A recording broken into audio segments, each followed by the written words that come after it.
С июня 2016 года вступил в силу федеральный закон, который установил новый порядок получения физическими лицами документов от налоговых органов, в том числе уведомлений на уплату имущественных налогов. Привычные бумажные квитанции постепенно вытеснят удобный интернет-сервис «Личный кабинет налогоплательщика», посредством которого и будет приходить вся налоговая корреспонденция. Но это при условии, если налогоплательщик имеет доступ к личному кабинету. Для остальных же шанс получать уведомления по старинке остался. Гражданам уже начали поступать заказные письма об уплате налогов на имущество, землю и транспорт за 2015 год. Оплатить их необходимо не позднее 1 декабря 2016 года. Налоговые уведомления будут рассылаться по месту прописки до 1 ноября 2016 года.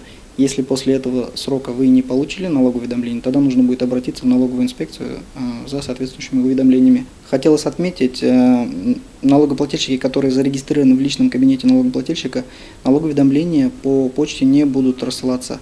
Они будут направлены непосредственно в личный кабинет налогоплательщика. На официальном сайте налоговой службы размещены сервисы для получения информации налогоплательщикам, а именно это личный кабинет налогоплательщика, налоговый калькулятор, в котором можно будет ввести данные и получить сумму налога.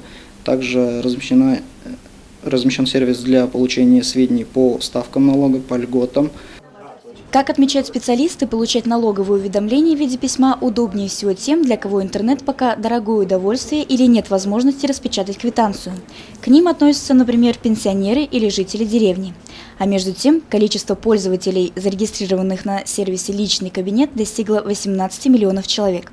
Годом ранее их насчитывалось порядка 13 миллионов.